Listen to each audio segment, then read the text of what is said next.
Welcome to Mastering the Art of Real Estate. I'm your host, Debbi DiMaggio, and I could not be more excited to invite in Ellis Shoja. She is a new friend of mine, and I know a little bit about her. And I just read her bio, which I knew nothing about, and I'm so excited to get into Ellie's story and how Ellie became Ellie. So let's let Ellie in. Hi, sweetie. How are Hello. you? Hey, so good to see you. So happy to see you. And now, since I've been to your house, I know where you are right now. I have a visual. I'm very visual. And it was so great to see you and meet your friend the other day. And I am so excited. Even oftentimes, I don't know the people I'm interviewing and I don't talk to them beforehand. And it's fine and it's fun. And I know you for the last, I guess, 5 months. And I felt like I know you. But after I dug a little deeper and found your real bio, and I'm going to read two bios. One is I'm going to introduce you what Ellie does, but then the second bio is going to be how Ellie became Ellie. And so I'm so excited because I've skimmed over it and there's just so much there. And I'm so excited to know more about you. And you are a beautiful person. So I'm so happy you accepted to be on my show today. So without further ado, this is Ellie and what she does, not who she is. Ellis Shoja is a celebrity ghostwriter, story expert, and book coach. As the founder of International Authors Academy, Ellie is passionate about helping healers, coaches, and thought leaders write, publish, and sell their career-defining transformative books. And now, the evolution of Ellie, my new friend and book coach. By the time Ellie Shoja was 12 years old, she had moved over 30 times, lived on 3 continents, spent a year and a half in refugee camps in Germany, and ran away from her international con man father. She also suffered from severe tics and entertained suicidal thoughts. In her early 20s, the pain and isolation Ellie experienced became unbearable, and she realized that if she wasn't going to take her own life, she had to learn to live. What began as a search for healing became a decade and a half of exploration of psychology, philosophy, spirituality, and self discovery. Ellie's discoveries ignited her passion for understanding what it takes to thrive through adversity, what practical resiliency looks like, the healing powers of creativity, and the mental discipline required for transformation. She founded Peace Unleashed, a personal transformation and publishing company to provide products, courses, and services that help individuals and groups level up holistically. Ellie has won awards for her writing, ghost-written best-selling books in a variety of genres for her celebrity clients, and appeared in numerous interviews and publications. She speaks domestically and internationally. Ellie is also a ballroom dancer, muralist, two-time TEDx speaker, songwriter, and film, television, and commercial producer. She has even appeared on an episode of The Impractical Jokers on True TV. Okay, that is going to take us like 5 hours to break down. This is just, of course, I'm super sensitive. So halfway through, I'm about to cry and I'm just going through all these emotions as I'm reading it. I'm a Cancer. I'm very sensitive. I can't help it. So hopefully I won't have to go to commercial break because I'm in tears hearing your story. So welcome. Crying is good. And Crying is oh my God, I don't want to do it on the podcast. I have before. good. So where do we begin? I want to begin from the beginning. I want to know, I always like to Sure. know where people started and how they got to be where they are today. So we don't rush through it, but start with the beginning and the first paragraph of your bio. Please share if you would. It's just, I mean, you would I never mean, know this laughing, smiling, happy girl that you went through all this. It's just incredible. it's so funny. I was working on a production once, and one of the camera guys, this older guy, older man, uh, I think he was like second camera or whatever, and we're having lunch, and I'm very happy-go-lucky. I was one of the producers on the show, and he looks at me and he says, "Well, what do you know of, whatever we were talking about, which I think involved some kind of suffering." And he's like, "What do you know of that? You probably grew up daddy's little girl, had everything you wanted just handed to you on a silver platter." And I was just laughing internally because I'm like, "Oh, wow. I Now the evidence of all of that craziness of my childhood is gone. People don't even recognize Wow. any bit of it." But yeah, but growing up was tough. It was tough. Debbie. My dad was an international con man. We never had any stability. We moved around constantly. I lived in Germany, Iran, and Turkey before immigrating to the US at the age of 15. And as my bio said, when I was 12, we had to literally run away from my dad. So when we ran away from my dad, that was the first time we had some kind of normalcy in our lives. And we could stop just moving around. We could have a little bit of peace. But by then, like my environment had been so chaotic for so long that it was it was difficult just Yeah. trying to assimilate to normal life. Like I didn't know how to make friends. I didn't know how to connect with people. I had these nervous tics. I'd grown up in such a way that I was always the outsider, and then on top of it, I dealt with all this rejection that I felt from my father and my mom. Poor thing. Like she was like this battered woman. So Mm. I hated being a woman because I saw being a woman as being weak. There's all this like psychological stuff that Right. needed to be unpacked as I entered my adulthood. And all of that was I was in a pressure cooker, and I Right. was my own pressure cooker, like I was Right. blowing up inside of myself, about to explode. And when I was in my 20s, it just came to a head. I was going through a particularly difficult time. I decided there's no God when I was 12, so I had no spiritual grounding at all.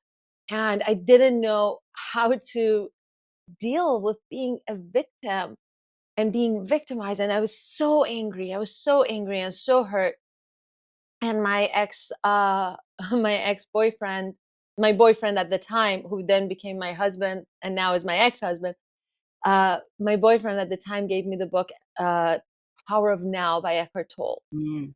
Oh, yeah. And that book was the first time I could breathe.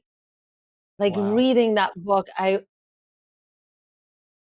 was able to experience some relief. And that was Yeah. the first step that I took towards becoming the person that I am now, which is I realized, oh, there's more to us than Mhm. I realize, than I recognize.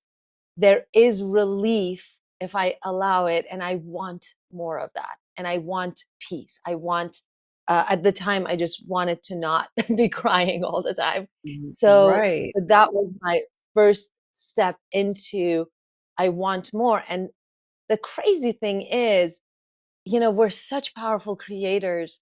Mhm. Anything that you want, anything that you can see the possibility for, they say when the student shows up, the teacher appears, like the pathway to it appears. So the random Right. books and the random words, and I sit next to someone, they say something, and I turn on the radio and I hear an interview that resonates. And so that Right. step by step became this magical pathway towards now. Wow. So you started in Iran, right? How long were you born in Iran? Is that right? I was born in Iran. When I was And how long? 4, Okay. we went to Turkey. And when I was 9, we moved from Turkey to Germany. And in Germany, we were in refugee camps. So we moved every month or so. They moved us into different camps every month or so. And then from Germany, we ran away from my dad and went back to Iran. So that was Oh, like you from went back. 12 to 15. Yeah, we were back in Iran. And then when I was 15, we came here finally. And did he ever find you? Did he come after you? Was it you and your mother, and did you have sisters, or was it Yeah. just you and your mother? Yeah, it was me, my mom, and my sister. And this is an interesting story. So years later, many, many, many decades, several decades later, I get a friend request from someone with my dad's name. And I click on it, and and I see it's my dad. And I Wow. called my mom. I'm like, "Hey, so I think my dad found me somehow, and he's added me on Facebook. He's trying to add me on Facebook. What should I do?" She's like, "Do whatever you want to do." So I accepted his friend request. And this is like just the craziness of the universe. This kind of like blew my mind. Uh at the time, I am 44 now, and at the time I was 40. And so I look at I don't know if you know about numerology, but I am a Mhm. 29-11. My life Oh, path is 29-11. And on this Facebook page that my dad had created, where he had added me on Facebook, there were not he had very recently created this account because there was like no posts on there. When I added him, I was curious, so I go on his page and there's no posts. There's like one picture, and then but it says his birthday. So I calculate his birthday, and his life path is 29-11. I'm like, no. "Oh my Oh, god, that is crazy." And then I have this realization. I'm like, "Oh shit. The last time I saw my dad was 29 years ago when I was oh. 11." Oh my god, I just got the chills. I mean, how is that Oh my god. So what happened? pretty great? So he added me on Facebook, and for 2 years, he was on my Facebook, but he never started any conversation. He would like everything that I posted. He'd like everything that my friends posted. He would just like all these images and posts. And I was like, "Oh, you coward. Like if you want a Right, relationship, just grow some grow a pair and start a right, conversation." And he never did. And I wasn't going to make it easy for him. And then I started right. working with this healer. And when one of our first sessions, he says to me, "You need to clean up your mess with your dad." And I'm like, "I don't Well, have that's a big mess." statement.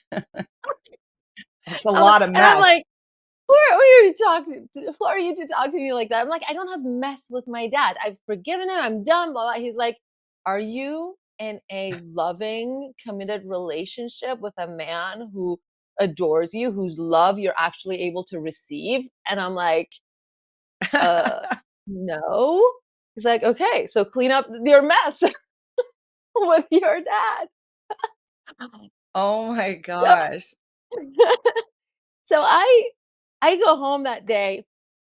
And I'm like, "Oh my god, he's right." He's right, I need to Wow, do something. And I'm like, "What do I do?" So I had asked him, I'm like, "I don't even know how that would work." He's like, "Well, right. do you know where he is?" And I'm like, "Well, he kinda did add me on Facebook." He's like, "Okay, so message him on Facebook." So then I'm like, "I can't message him." And then he says this to me. He says, "When you message him on Facebook, don't give him all that attitude." Right. This is how we Okay, get talking. right. He's like, "Don't give him Don't all give that him all. attitude." Yeah. He's like, "Talk to him like you're talking to someone you actually love." And so I'm at home. I'm like, "What do I do? What do I do?" I feel like he's right. I feel like I have to do something. So Yeah. I start typing a message, and Mm. immediately in the first sentence I'm like bawling. So it takes me an hour to write this message, and I'm crying the entire time, Oh, and I send it off to him, and I'm like, "You know what? Just sending that message was healing." just And yeah, right. I don't hear back for a month. Oh, I hear wow. nothing. And I'm like, it doesn't matter because I feel lighter. Just sending the message was maybe that's just what I needed to do. And then a month later, he messages me, and his English is broken. He doesn't, and and I call my healer guy, and I tell him, and he's like, "Okay, well, tell him you're gonna talk to him. Call him on WhatsApp. Like, get his number. Talk to him." I'm like, "Oh, fuck, what? Oh god, this thing won't stop." And so then I make that suggestion, and I actually write it in Farsi because I'm like, okay, what would I do if I actually care about this person? I would write it in a Right. language he understands. They So I understand. write in Farsi. Let's get on a call. Here's my number. We can do WhatsApp. So he calls me on WhatsApp Mm. and we have a conversation, and he's crying and I'm crying, and we end up having, Debbie, a relationship for about 6 months, And where where was he we living? Where was he he's living in at this Iran. time? He was at the time in Oh, Iran. he went back, okay. Yeah, so he had been in Iran for, like, over a decade, and so we end up talking every week, almost every day, just over text, not like, we had maybe, like, 5 video calls, but Mm. almost every day he would send me stuff and we would talk, and it was very healing, and then he died. He had a heart attack.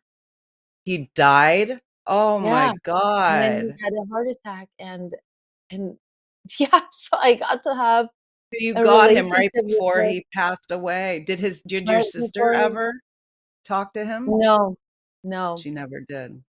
And is she Yeah, younger than you or older? she's older, yeah, Younger. So you yeah. talked well, I am glad you had at least 6 months with him and Mhm. he didn't cut off the conversation. Not that it was good that No, he passed, but yeah. you really did you get closure? Do you feel like you had I closure? felt like I got a lot of closure, and then so it turns out, so he had, 2 other children, after us, so I'm in my Mhm. 40s, and his, second family, his kids are a boy and a girl in their 20s, in their late 20s, mid, late 20s, and I talk to them regularly, Nice. and my half sister, I'm quite close to her now, and she does my social media from Iran. Oh, wow. That's Yeah, it's like, oh, wow. yeah, we message regularly, and yeah, so it's Wow. yeah, I feel like it, I got closure and I got some And healing it from was it. amazing that your healer said, "Go do it." And he didn't waste time with you, he didn't waste time. He really Yeah, pushed you to be proactive, and if he didn't, time might have gone past and you would have never had that. So I can imagine you must have such closure. And did you say why I mean, you just thought, "Why, Dad? Why did you do that? Why were you a con man?" Did he give you some explanation, or what was his upbringing that he felt like he had to do that? yeah, his upbringing was very, like, he grew up kind of in in a bit of a crime family, and uh the I mean, the interesting thing about him was that he never took responsibility, you know? He never actually acknowledged his Wow. his contribution to the trauma that we experience as Wow. children, so so that was really fascinating to me. But the interesting thing for me also was that I felt like I have done all of this healing work in order Mhm. to be able to have that relationship at whatever level he's able to have it, without Right, needing him to take responsibility, without needing right, him to say, I was wrong, like, right. which he never did. He just kept making excuses, um, as often people do. But then he also died very young, How old so was he? the weight of, I think he's only like 64, 65. Wow, very young. Yeah. Wow. And, the weight of guilt is heavy. Yes, Whether you yes. acknowledge it or not, you're going to Mm, carry the weight of that guilt. So for no, him, yeah. So it's for it's him, it it's is karma. It is karma, I do believe it. A totally, 50-year-old man just died, and he did a lot of bad things and hurt a mm, lot of people, and he was appeared to be healthy, and it yeah, was it's weird how that happens. And yeah. so and did he have a job when you met him? I mean, his new life with his new family, did he have a regular job? I think he was retired. Who from knows? his Who knows? He international was men of in jail mystery. for a while in Iran, apparently, and it wasn't his fault. It was a misunderstanding. He was also in jail in Germany with us, and again, it was a misunderstand it's always a misunderstanding. So it's like Right.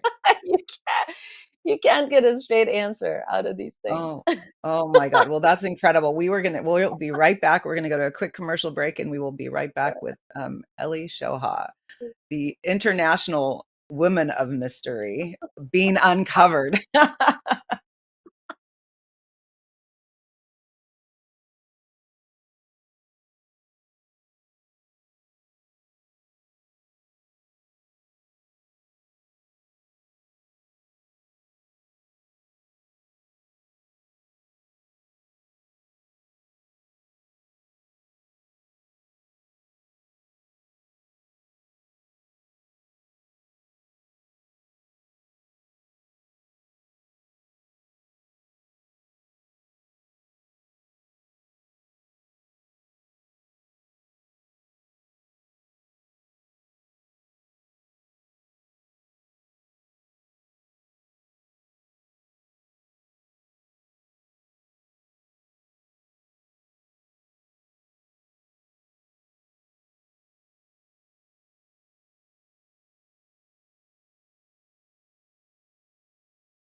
Welcome back to Mastering the Art of Real Estate. We are here with Ellie Shoja.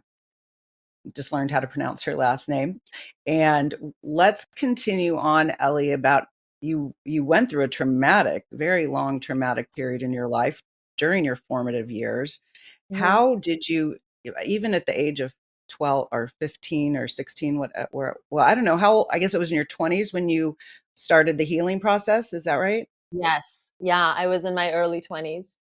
So where were you in Los Angeles at the time, or where were you living?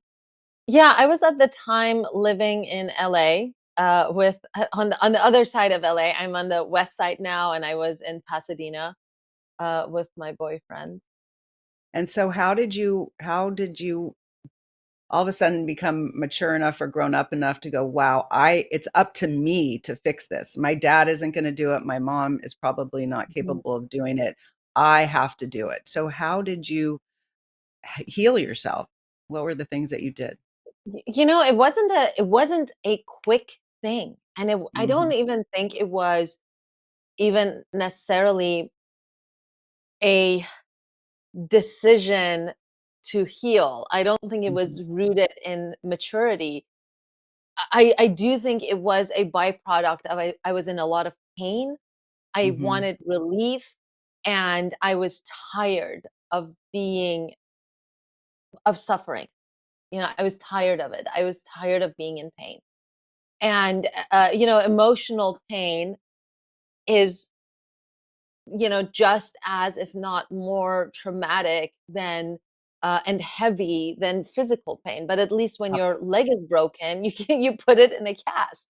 Right, With right. emotional pain, you don't immediately know that there are things you can do. And I was going through such a difficult time. Every little bit of relief was helpful. And I remember when I discovered the power of breathing intentionally. Mm, Oh my mm. god, that skill was life-changing. Just being able to I'm in an anxiety attack, and I'm in a really I can't sleep, I'm crying, I'm feeling all this upheaval inside of myself, and then just remembering to breathe. Just pause, and just that, just that. Wow. And that by itself changed Wow. my life. And then recognizing that, oh, when I make these small intentional decisions, Hmm. they have an impact on my state of being in that moment, and also they have an impact on my day of that day, right? So I do the breathing thing and I can fall asleep.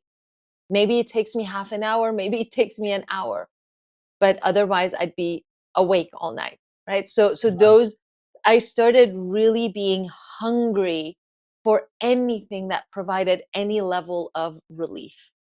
Right. And at the time I still had no relationship with God, with spirit, with, like, but I couldn't deny that intentionality was having an impact on my day and on my state of being. So I had to just go down those little rabbit holes. And honestly, all of those little tools and skills, they were accumulated one little thing at a time, one little shift at a time, until at some point I look back and I was a completely different person. There was a Wow. time when every other day I might have a meltdown, and then it was every week, then it was once or twice a month, and then it was once every few months. And then there came a time when I'm like, "Oh, I don't remember my last meltdown." Wow. That's Yeah, incredible. That I was a became a kind of different person. you just started healing yourself. And so Mhm. were you reading books? Were you seeing consulting with certain people, shamans, numerologists, psychologists, were there other people that were helping you, therapists? Yeah, so I was reading a lot of books. I was reading anything that could provide some kind of relief. And that's why I do what I do now. It's because Wow. books literally saved my life. They changed my life because I have a personality where I don't necessarily, you know, seek out someone else in person. I may not do that, but I will bury myself in a book. I'm such an introvert, and for me to be with someone and work with them one on one, I have to fully, completely trust them. With a book, I can read it, and if it's full of shit, I put it aside. And if I feel that resonance of truth within it, I devour it, and I might read it Right. several times. So I pick my teachers very carefully, and now I can look back and say, okay, that those decisions and those feelings came from a place of alignment, right? Mm. And but at the time, I was just going with my feeling. Not to say that I didn't do therapy. I did go to therapy on several occasions, and that helped me tremendously. Uh, However, the books and the seminars, like those things helped probably even more, because I think there's something that happens in talk therapy where you just get continually saturated in the thing that is creating the suffering. So your attention is continually on it. And even though Right. you're trying to work through it, there's, It's always right there in front of you. You can't get out yeah, from you outside of you're whereas some of the other teachings that I seeked out were, yes, we acknowledge the trauma and those events, but now let's shift our focus to how powerful you are as a being, Mhm. like what you are on an energetic level, and Right. how you can show up from your power instead of disempowerment, and then the more I went down that path of alignment to the spiritual world, like, the more I was able to just kind of, like, unlock myself and my own potential. That's incredible. So what were you doing for work? What did you start out doing in work, and then how did Mhm. you go into the writing books and coaching?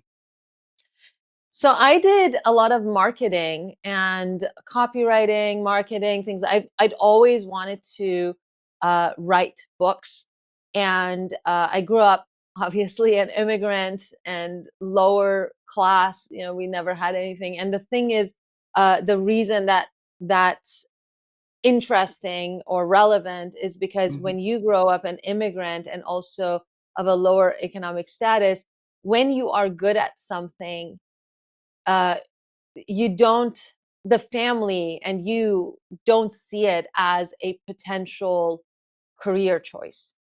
Okay. Whereas in affluent families, if somebody's like, if a kid is good at photography, it's like, oh, okay, let's nourish that and see if they want to become a photographer, Right. right? So that Right. doesn't exist in immigrant households or lower economic status households, because the thing that it's like, okay, Ellie is good at writing, but now go get a job.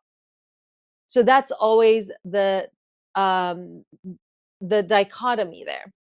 So I Mhm. grew up always writing, so everywhere that we went, Oh. I had a notebook under my arm. It's the thing that saved my I life. was gonna say it was escapism, right? You Mhm. must have had was it were you when you were writing, were you writing of a life well, you might not have known about the life you wanted, but what were you writing? I'm so curious to know I what was was in those writing notes. Yeah, I was writing poetry, I was writing Mm, stories, I wrote a lot of science fiction stuff, different worlds, I'd write about different galaxies. I was when I was we had just gone to Iran, and my mom gave this to me last year. Uh, we had just moved to Iran, so I had just learned how to write in Farsi, and this whole story is written in Farsi. You know, wow. it's 17 pages in tiny text, and I can't read it anymore. And so she Wow. read it. She read it to me, and it's a story about these three siblings in England. I've Wow. never been to England in my life, so And you it's were these. young when you wrote this, right? I You were was young when 12 you years old when I wrote this. wow. There's the story of these 3 siblings in England whose, the father had just, like, abandoned them, and then the mother gets really sick and she dies, and then these 3 kids become homeless, Oh, and they're living under a bridge, and then one of them, gets, rabies and dies, and then the oh, other 2 are then taken into a orphanage, and where life is just, like, super difficult for them and really hard, and the girl gets adopted by this family, and then the boy gets like, it's this whole wow. like, what? Wow. And this Do you remember this? Do you I remember I writing this? don't remember writing it, and that's the thing, and I'm like, "Oh my god, how many things have I written that I don't have no recollection of?"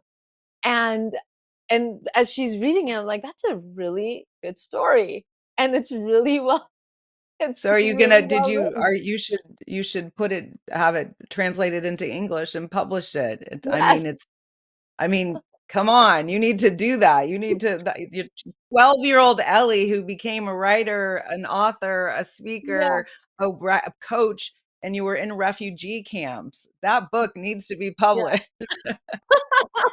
The short yeah, story. it I was mean, and the crazy thing is the story starts with, "This story is about greed." And so it goes through this whole thing, and then at the end brings it right back to wow. to greed, because he goes to buy, so that now the kid is grown up, and he goes to buy a pair of shoes, and something happens with a homeless man, where the homeless man wants some money, and he gives him some money, but then the homeless man ends up stealing his wallet, and he finds out when he goes to get the shoes, his wallet is gone, and he goes back, and then the homeless man had his wallet and a bunch of other stuff, and hidden away, and he gets arrested, and so then the moral of the story comes back to Right. to to greed, and I'm like, how does a child come up How with did it? a I don't. 12-year-old who was living in refugee camps and I mean, were there times there must have been gaps in your schooling when you were moving around, where I can imagine you were in school all the time. Like, in the We were refugee in camps, did they school. have schools? Yeah, we were in school all the time, sometimes for a Okay, week, sometimes for a month, sometimes for 3 weeks, like, it was we would go to school for a few days or a few weeks, and then and then we'd be pulled off. out and go somewhere else, yeah. Wow, that's incredible. Alright, we're gonna take a quick commercial break. We'll be right back with Ellie.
Welcome back to Mastering the Art of Real Estate. I'm your host, Debbi DiMaggio. We are here today with Ellis Shoja. And your story is incredible. Now, please tell me, you have to publish that 12-year-old book that you wrote. This is who you are today. You wrote a creative story that, from a 12-year-old's point of view, who had never really traveled, only dragged from country to country, escaping your father. And it's your platform for resiliency and how you overcame. And right now, what's going on in the world today, there's a lot of people suffering. There's a lot of suicide. There's just people need to escape. And we're talking about journaling a lot and just trying to keep our heads above water with all this Mhm. negativity. So tell me, Yeah. what is Peace Unleashed? So Peace Unleashed is it's a platform, it's an excuse for me to put the healing messages out into the world. That's how it Okay. started. It started as Uh-huh. a Instagram account where I would share stuff, and then it turned into a business where I was coaching people, and and then it became a publishing house. So it's been kind of evolving over the years as I have stepped more and more into how I want to serve and how I want to show up in the Mhm. world. Um, my response to the madness, the disconnection that's happening is to write more healing books Mhm. because on the surface it might sound like books, like why, right? But when you look at it, anything that is created in the world is created in the imagination first, in the mind Mhm. first, right? And anytime you share an idea, that idea expands and it becomes more.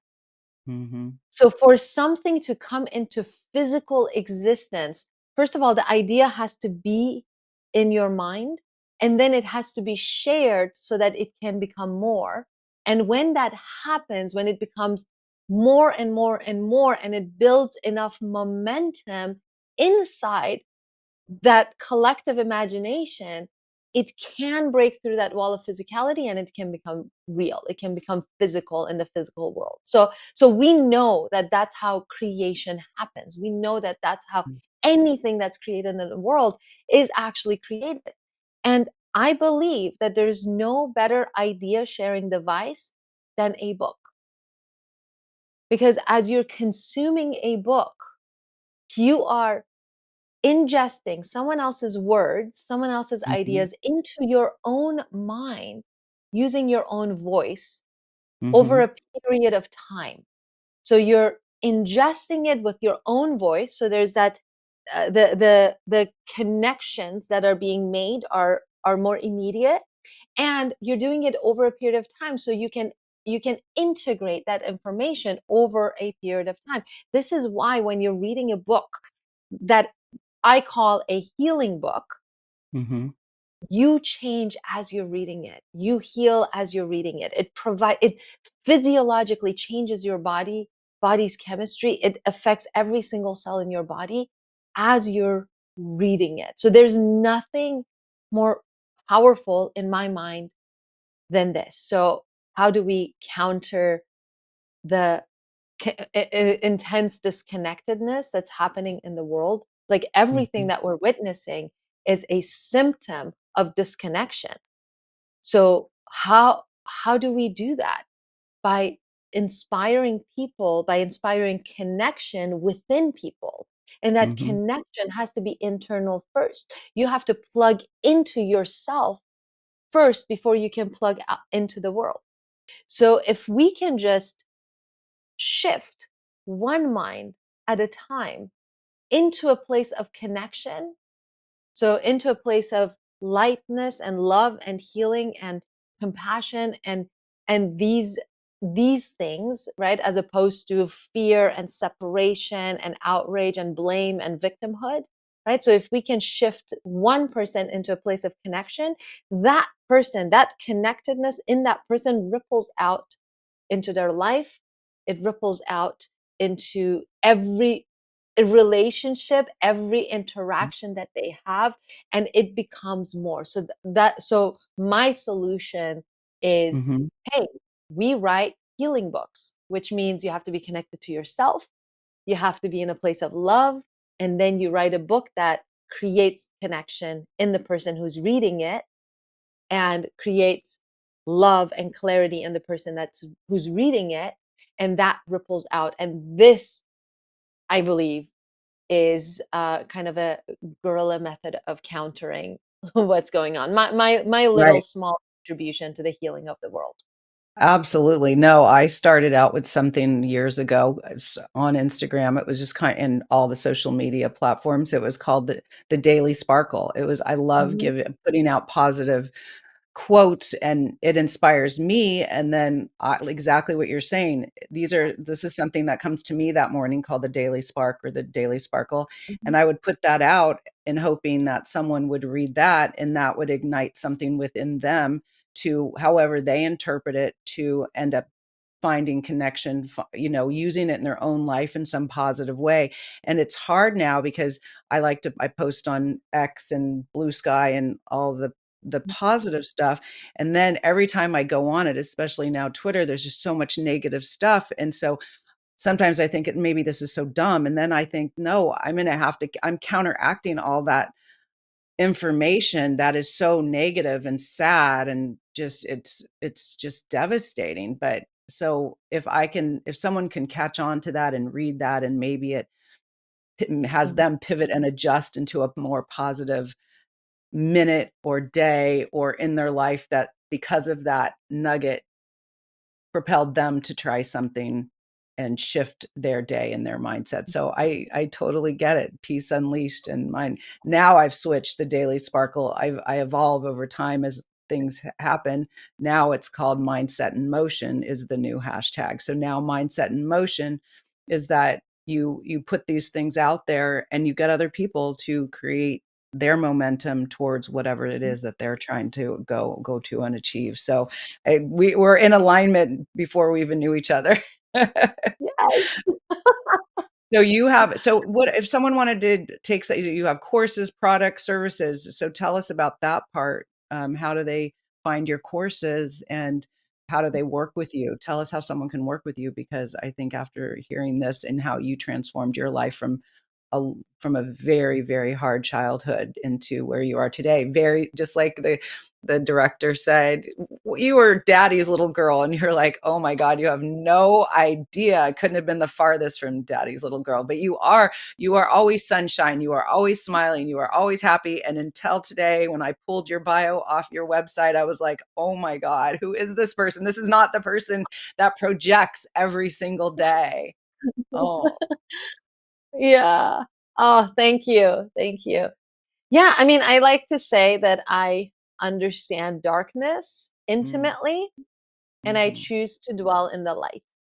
Nice. There's this common misconception that cynicism is smart, that outrage is somehow smart, Mm, you know, and it's not. Actually, love is the purest intelligence that there is. mhm, There's this dismissal of love as something valid and real. And when in reality, love is the thing that is real, and everything else that is not love based is not real. And it's the ego that Mm. wants you to believe love is not real, because the existence of love threatens ego. That's The true. Very very existence of love threatens ego. So, yeah, so there's nothing more intelligent than to show up in love and with love. And what I do now is uh, basically help people who have a healing message write, publish, market, sell their books, and become speakers around their books, around their topics. So I this is my um, form of activism in the world, Mhm. is to empower and inspire people with healing messages, people who realize and recognize that love is the only thing that heals, empower them to speak up and share their messages and normalize the messages that are actually healing. And What I are do the that bo through the Oh, yeah. International Author Academy. So Yeah. so tell us about that. What is the what is that? What does that mean? And how do people participate? Yeah. So you can just go to myauthors.academy.com and you can join. It's a group program. It's filled with healers and light workers and coaches and thought leaders. And we meet every single week. I show up and I answer questions, we get unclogged so that you can keep moving towards your book, because writing a book is a marathon. It's a long process, as you know, Debbie, right? So the thing that counters the writer's block and the confusion of writing a book is just two things. It's just two things. One is clarity, which basically means knowing exactly what step to take next. And then when you take that next step consistently, you build momentum. And then when you do that clarity, momentum dance, your book just starts to take shape. It just writes itself. It's really quite a remarkable thing that happens. So that everything in the academy is designed to help you gain clarity as to what is the next immediate step that I need to take in this process of writing, publishing, and marketing my book. And then taking that step so that you can keep building momentum. So we meet every week where we can identify those next steps, or get the roadblocks out of the way. And we have office hours. So if you're faced with anything, you can hop into the office hours and ask questions more specifically. And we also have online courses. So we have about 30 hours of courses that guide you through the entire process. Well, so that's in a class setting, and then, Mhm. like myself, I've written 4 books, and I'm on my 5th now working with you, and I Yeah. had spoken to 3 other people. I had, so as you know, so many ideas. So Mhm. this is when she speaks of the clarity. I all of a sudden I was gonna do a TED Talk, and then I thought, "Oh, I gotta clarify my message." So I was going through the steps of the TED Talk, and then I became overwhelmed, and then I just started writing, and I was brain dumping, and I was writing, and by the time, again, Ellie was the 3rd person I spoke to, but I just immediately bonded with her, and she said, "What was the word you said? Just write." What There's a word for it, Yeah, though. You said it's extraction. extraction, I love that word. So Yeah, you said, "Just write, just write, write, write." And then when we met the first time, we were going through my notes, and as we over the months went through the weeks went through my notes, it was my one book turned into probably 3 or 4 mhm, books, yep. and then we had to hone in which one of those 4 books would be the one we would start with, that I was most passionate and the message I wanted to get out most, and that is the mindset in motion, that you can do anything with mindset, which, of course, you using your mindset to move from a horrible childhood into a very positive person. So I just think it is incredible, and Ellie is amazing to work with, but you can start if you wanna start in her group Mhm. sessions, but I highly recommend going off and doing one-on-one. So what if, someone doesn't have a lot of ideas, they don't know what their messaging is, but they want to do something. I have Mhm. too many messages, too many ideas, but what if someone says, "I do wanna write a book?" Can Yeah. they start with you at that point? Yeah. That's actually a great time to start. That is Okay. a fantastic time to start because, the way that I teach book writing is very different than how most people teach book writing. Most people will try to lock you into an idea really early on. And Mm, to me, that's counterproductive mhm. because that is how books go to the middle to die. That's the perfect way to create confusion and dissonance inside of yourself. But if Right. you start without knowing your idea, then you can get curious about Get free. It's what just like what you actually wanna share, not as a book, but just right. as an exploration, and that exploration does exactly what happened with you, Debbie, which is you start seeing all of the different ideas coalesce into all of the different types of books and projects that you could be creating, and that's really, really fun.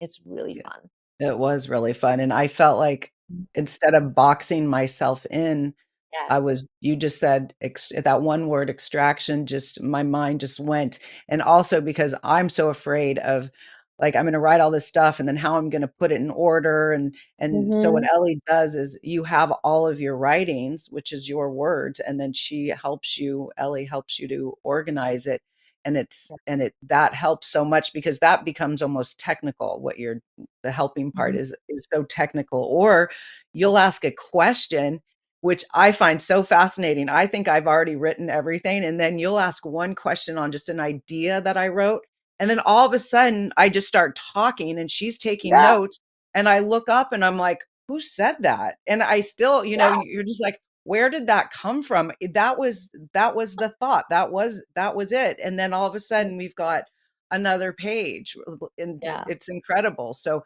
the promptings of just a simple Mhm. question or you say elaborate on that, and then all of a sudden it's incredible. It's really quite fun, and it's really fun to bounce it off someone else or just like to someone else, like in a podcast is interactive. it's Mhm. it's fun to have feedback, and then it just gets your mind going. And as I told you, the other thing I do too is when I'm walking, I'm laying down, I'm meditating, all of a sudden ideas start coming and I just grab my phone and I just start writing away. And then I can say, okay, Ellie, we got to add this to the book. And Uh-huh. I don't feel like, oh, where are we going to put it? Like you really help me put it in the right place Yeah. and we work together. So yeah, I don't, I know, I think with ghostwriters, some of the ghostwriters, you give them a lot of the information, they kind of do it. But for me, it was so important to be one on one, to be Mhm. part of the entire thing, and I think it's gonna be a way better book because we're having conversations and you're validating things that I'm saying that I might not have included because I might have thought it was silly or is that, Mhm. should I keep Yeah. that? So you're incredible. All right, so we don't have a lot of You time left, but I wanna hear about how did you get into ballroom dancing and a muralist and what did were your TED Talks about and a songwriter? I mean, just take your last paragraph and just tell me as much as you can in the next 5 minutes. Oh my god. Yeah, I think we have just, like, a minute left. I know. You know, I will say this, do what brings you joy. Right. And I always talk about work with yourself instead of against yourself. That's Mm, probably the most important thing that we do in the academy is because the process may be the same, but your process is going to depend on what's natural for you. So all of those things that I did came out of me working with myself, and me doing what I do now comes out of me working with myself. And for me, it's a discovery every time to find out what what that means for my client. What does it mean for Debbie to work with yourself instead of against yourself? Because that's when things become fun. right. And then, as you said, the product of it is always elevated, and people on the other side feel it. They can Right. feel it. Yeah. It's incredible. All right. How do people get in touch with you? What's the easiest way? You can follow me on my social media. It's Brave Ellie, just brave because my last name means brave. Oh, And if okay. you, I was going to ask where that came from.